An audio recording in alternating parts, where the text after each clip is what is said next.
اور جل کر مر گئی ہے، لیکن پھر بھی یہ ساری کیفیت ہوتی ہے. تو برزخی زندگی کو یہ زندگی سے الگ کر کے رکھے. ٹھیک ہے. دوسری بات یہاں پر اللہ تعالیٰ نے اجازت کی بات کی ہے کہ اللہ کی اجازت سے ہی موت ہوتی. تو کوئی جو سو جاتا ہے تو روح جو الگ ہوتی ہے نا، تو کوئی نہیں کر سکتا اس کو، روح کو الگ کوئی نہیں کر سکتا. آپ سوتے ہیں، بتائیے آپ کب سوئے کوئی بتا سکتا ہے؟ آپ جب گھڑی دیکھ کر سوئے تھے تو آپ کو لگا کہ ہم 9 بجے سوئے ہیں، لیکن آپ کو نیند کب آئی اور نیند میں آپ کی جو روح تھی جو آپ سے الگ ہو گئی، کوئی نہیں بتا سکتا. بتا سکتا ہے؟ کوئی بھی نہیں بتا سکتا. اللہ کی جو شخص وہاں موجود ہے وہ دیکھ کر بھی نہیں آپ کو بتا سکتا کہ روح کب گئی ہے یہاں سے. کوئی بھی نہیں بتا سکتا یہ وقت. ٹھیک ہے. اس کے بعد اللہ کہنے کا اجازت ہے. تو اجازت 2 طرح کی ہوتی ہے، یاد رکھیے. اس میں فرق نہیں ہوگا تو عقیدے میں گڑبڑی آ جائے گی. ایک عبادت قونی اجازت قونی ہوتی ہے اور ایک اجازت شرعی ہوتی ہے. قونی کا مطلب یہ ہوتا ہے اللہ نے اپنے نظام اور سسٹم میں تقدیر میں ایک اجازت دے رکھی ہے، اس اجازت سے سارے معاملات ہوتے رہتے ہیں.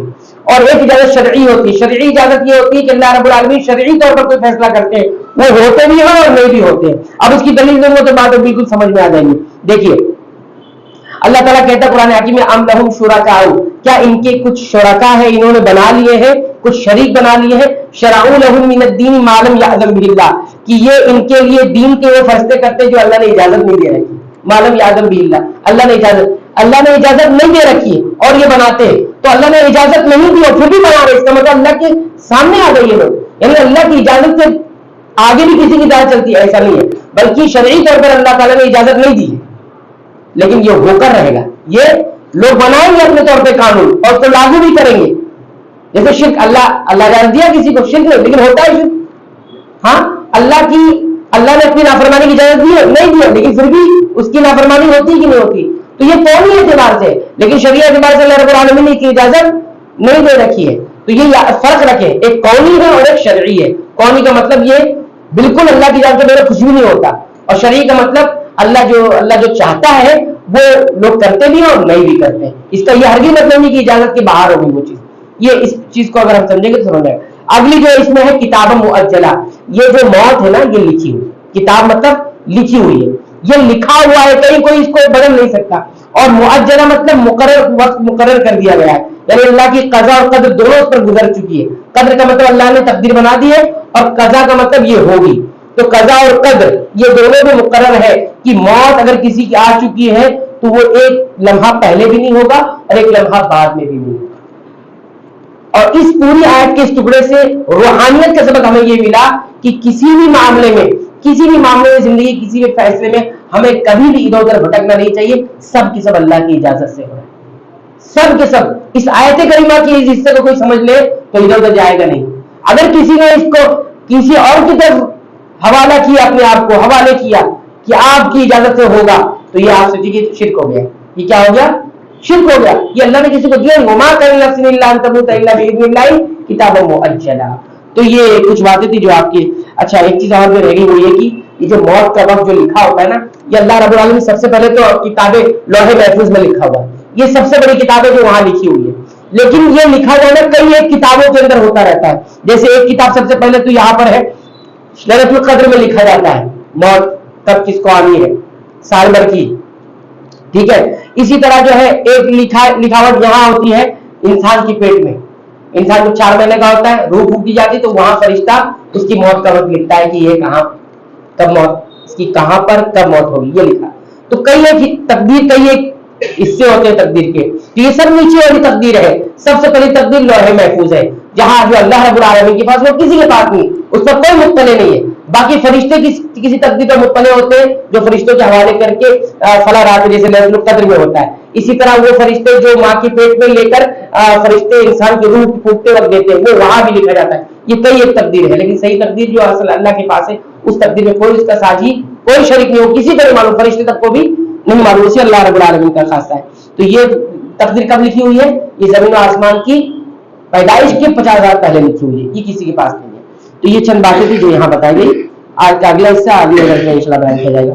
اللہ تعالیٰ سے دعا ہے کہ رب العالمین تو ہمیں قرآن حکیم کو کی تلاوت پابندی سے کرنے کی توفیق عنایت فرما، اس کی تلاوت کے ساتھ اس پر غور و فکر تدبر کرنے کی توفیق عنایت فرما، اور اس کے مطابق اپنے ایمان اور عقیدے کی اصلاح کی توفیق عنایت فرما.